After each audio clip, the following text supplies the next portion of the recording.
America जल्द ही Greenland को अपने कब्जे में लेने वाला है। इस बात पर व्हाइट हाउस की प्रेस सचिव कैरोलिन लिविट ने साफ मुहर लगा दी है। उन्होंने प्रेस से बातचीत में साफ कहा है कि अमेरिका की राष्ट्रीय सुरक्षा के लिए ग्रीनलैंड का अधिग्रहण जरूरी है और राष्ट्रपति डोनाल्ड ट्रंप इस पर पूरी तरह अड़े हुए हैं। यूरोप के सैनिक वहां तैनात हो या ना हो, ट्रंप का मानना है कि उनका फैसला बदलने वाला नहीं है।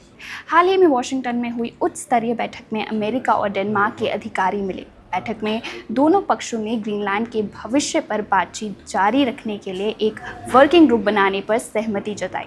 इस बीच यूरोपीय नाटो देशों ने ग्रीनलैंड में अपनी सैन्य उपस्थिति बढ़ा दी है। ट्रंप पहले भी कह चुके हैं कि अगर अमेरिका ग्रीनलैंड पर नियंत्रण नहीं करता तो चीन या रूस इसे अपने कब्जे में ले लेंगे। आइए कैरोलिन की मीडिया से हुई बातचीत आपको सुनाते हैं। ग्रीनलैंड के मामले में राष्ट्रपति के ग्रीनलैंड दूत जेफ लैंड्रे कल व्हाइट हाउस की बैठक में क्यों नहीं थे? बता सकते हैं ऐसा क्यों था और ग्रीनलैंड अधिग्रहण की इन वार्ताओं में उनकी सटीक भूमिका क्या है?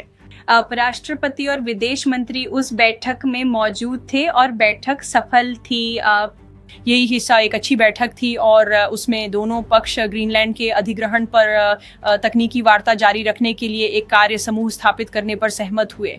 मुझे बताया गया है कि ये वार्ताएं हर 2-3 सप्ताह में होंगी। तो ये एक ऐसी बातचीत है जिसे प्रशासन डेनिश लोगों और ग्रीनलैंड के सम्मानित प्रतिनिधिमंडल के साथ जारी रखना चाहता है।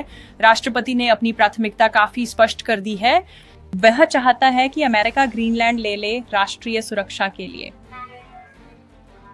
आईसी ने कई अमेरिकी नागरिकों को हिरासत में लिया है और मैं जानना चाहता हूं कि प्रशासन एजेंसी से क्या करने या क्या कदम उठाने को कह रहा है ताकि अमेरिकी गलत तरीके से गिरफ्तार ना हो।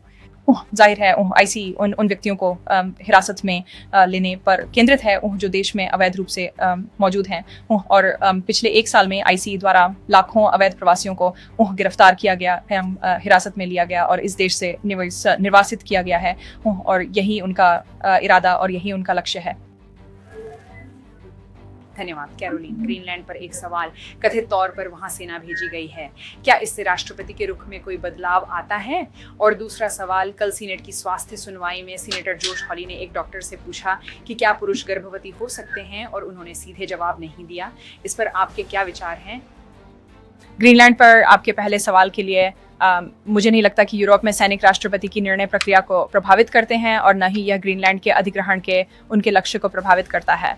आपके दूसरे सवाल पर मेरा मतलब है कोई भी समझदार व्यक्ति जो ईमानदारी से बात कर रहा है वह कहेगा कि पुरुष गर्भवती नहीं हो सकते और मुझे लगता है कि मैं खुद इसकी पुष्टि कर सकता हूँ। ग्रीनलैंड के मामले में चंद राष्ट्रपति के ग्रीनलैंड दूत जेफ लैंड्रे कल व्हाइट हाउस की बैठक में क्यों नहीं थे? बता सकते हैं ऐसा क्यों था और ग्रीनलैंड अधिग्रहण की इन वार्ताओं में उनकी सटीक भूमिका क्या है? खैर उस बैठक में उपराष्ट्रपति और विदेश मंत्री मौजूद थे। यह एक फलदायी और अच्छी बैठक थी जिसमें दोनों पक्ष ग्रीनलैंड के अधिग्रहण पर तकनीकी वार्ता जारी रखने के लिए एक कार्य समूह स्थापित करने पर सहमत हुए।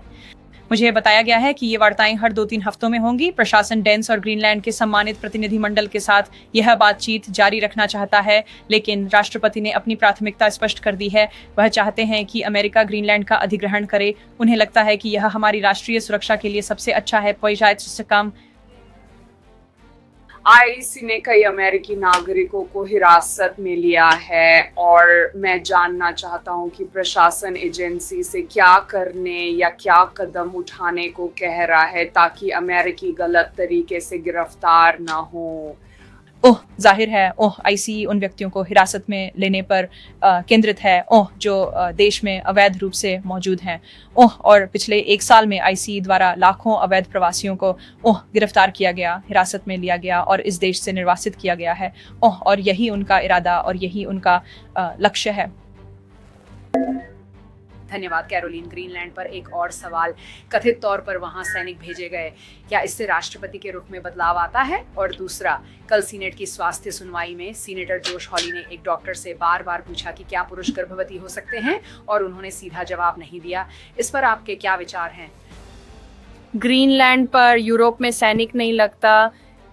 ये राष्ट्रपति के निर्णय लेने की प्रक्रिया को प्रभावित नहीं करता है और न ही ग्रीनलैंड के अधिग्रहण के उसके लक्ष्य को बिल्कुल भी प्रभावित करता है। आपके दूसरे प्रश्न पर मेरा मतलब है, कोई भी समझदार व्यक्ति जो ईमानदारी और स्पष्ट रूप से बोल रहा है वह कहेगा कि पुरुष गर्भवती नहीं हो सकते, और मुझे लगता है कि मैं खुद इसकी पुष्टि कर सकता हूँ। वन इंडिया सब्सक्राइब करें। वन इंडिया ऐप लें।